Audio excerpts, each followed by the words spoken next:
व्यक्ति ऐसा चाहता है कि हम कभी दरिद्र न हो, किसी जन्म में दरिद्रता मुझे न घेरे, सदा उत्तम कुल में जन्म हो, उत्तम विद्या प्राप्त हो, ऐसा किसी का मनोरथ है तो वह अपने जीवन में अधिक से अधिक पीपल के वृक्ष लगावे।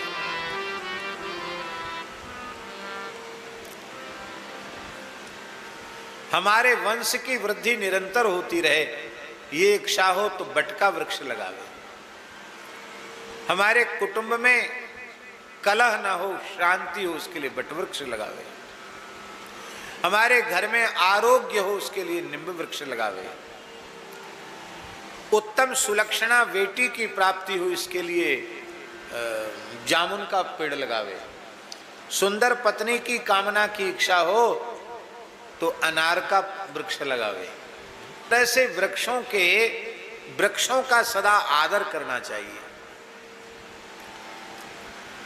एक घटना हम आपको ऐसे ही सुना रहे हैं, बहुत ध्यान से सुनेंगे, क्या कहें कथा पीछे रह जाती है। एक गांव की सत्य घटना। एक बराना नामक गांव है ओरछा क्षेत्र में। वहां एक केवट जाति का व्यक्ति था। केवट जाति जानते हो ना, राम जी के चरण जिसने धोए, उसी जाति का एक व्यक्ति था। उनको लोग कहते थे गणपत भगत। केवट जाति का था, बिना पढ़ा लिखा बिल्कुल। तो उसका शरीर कमजोर होने लग गया, तकलीफ बढ़ गई। उसके बच्चे उसको झांसी ले गए दिखाने के लिए। तो कथा लंबी है। अंत में बच्चों ने, झांसी वालों ने कहा ग्वालियर ले जाओ। ग्वालियर ले गए और वहाँ परीक्षण होकर प्रमाणित हो गया कि इसके लीवर में कैंसर है। क्या?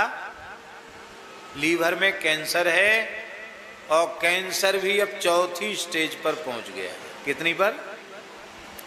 4th stage.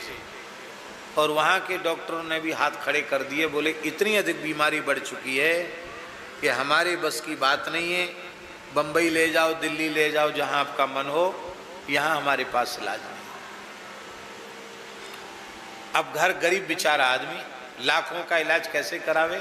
बहुत गरीब आदमी। तो बच्चे भी बड़े परेशान के बाप को कैसे इलाज करावें, क्या करें। तो वो समझ गया, बुढ़ा गणपत भगत। उसने कहा क्या बात है, हमारी बीमारी का इलाज नहीं है क्या? वो बोले हाँ, हमको पता तो लग गया कि कोई ऐसी बीमारी है। उसने कहा भैया अब हमको घर ले चलो, सुखपूर्वक मरने दो हमको अब डॉक्टरों के पास मत ले जाओ, क्योंकि तुम्हारा मकान और खेती सब बिक जाएगी तो भी हम ठीक तो होंगे नहीं। मरना ही है तो घर सुखपूर्वक मरें। आ गए घर। बोला हम घर नहीं जाएंगे। क्यों? हमारी बीमारी हमारे बच्चों को लग गई तो, नाती पोतों को लग गई तो हम खेत पर रहेंगे और केवल गैया का दूध पिएंगे। घर में गैया थी। रोटी तुम्हारी इच्छा हो तो हम, मेरी इच्छा होगी तो हम खा लेंगे, नहीं तो केवल दूध छाछ मठा यही लेंगे हम। और भगवान जिंदा रखेंगे तो रहेंगे जिंदा, और नहीं तो जैसी भगवान की इच्छा। घर वाले भी खेत पे ही रख दिया उसको। अब उसने माताजी क्या किया, बट का पेड़, पीपल का पेड़ और पाकर का पेड़,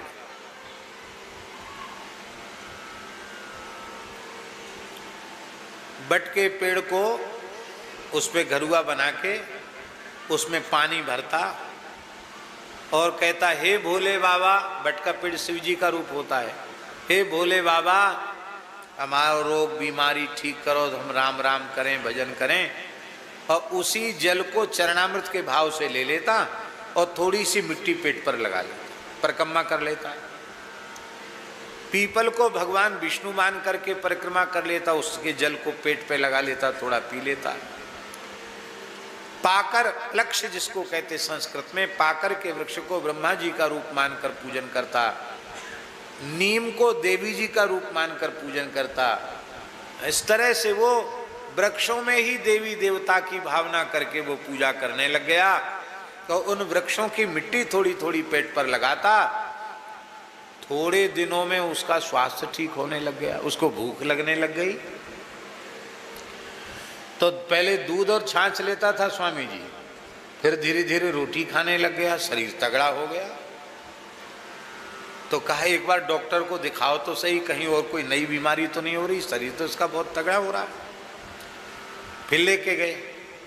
अब की बार माताजी ग्वालियर में डॉक्टरों ने परीक्षण किया तो वे आश्चर्यचकित हो गए, इसका कैंसर सर्वथा निर्मूल हो गया, कोई बीमारी इसको नहीं।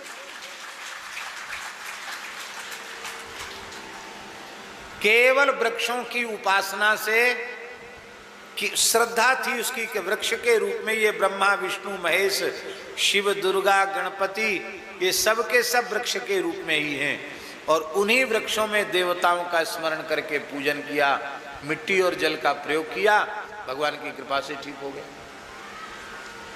फिर वह बोला अब हम घर लौट के नहीं जाएंगे। क्यों? बोले हमने निश्चय किया था, हम यदि ठीक हो गए तो हमारा जो बचा खुचा जीवन है उसको हम भजन में ही लगाएंगे। बच्चों ने खूब समझाया, बिल्कुल नहीं माना। वहां से पैदल चलकर वृंदावन तक आया। हम समझते लगभग 60 वर्ष की आयु होगी, 60 साल की आयु में पैदल चल के वृंदावन तक आया। महाराज जी को सारी घटना सुनाई और फिर साधु बन गया और इतना भजन किया। मलुक पीठ का सबसे पहला गो सेवक वही था, ग्वारिया। इतना प्रेम गायों से करता था, लगता था गाय इससे बातचीत कर रही है। एक दिन महाराज जी से बोला, भक्तमाली जी से बोला बुंदेली भाषा, महाराज हम आओ मन इतने नहीं लगत। अरे वृंदावन में मन नहीं लगता तो कहाँ लगता है? बोलो हम आओ मन तो राम राजा सरकार और छा में लगो। महाराज जी बोले बहुत अच्छी बात है। तो उस समय ओरछा में जगह ली गई थी, उसको ओरछा भेज दिया गया।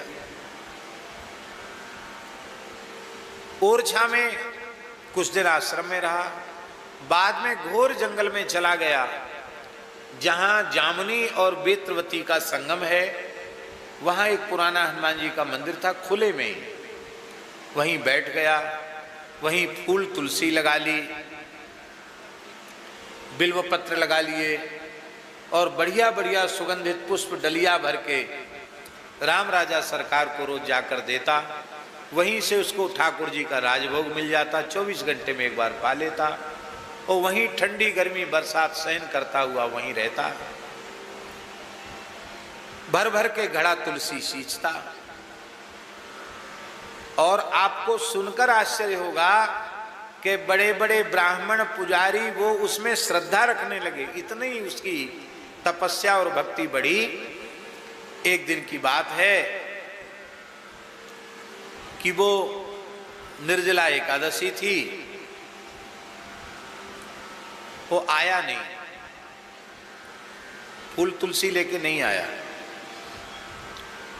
तो पुजारी जी को बड़ी चिंता हुई कि गणपत भगत क्यों नहीं आए भाई, गणपत बाबा क्यों नहीं आए। तो जब राम राजा सरकार की शयन हो गई मध्याह्न में राजभोग के बाद, तो वो पुजारी जी खुद वहां पहुंचे जहां वो जंगल में रहता था।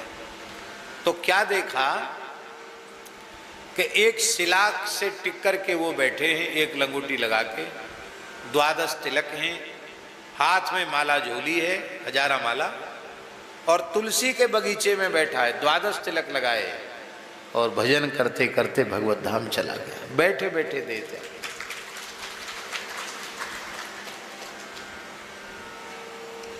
बहुत पुरानी घटना नहीं है, 2008 या 9 में उसने शरीर छोड़ा होगा, 2008 में। तो 2008 से तो कोई बहुत ज्यादा समय तो नहीं हुआ।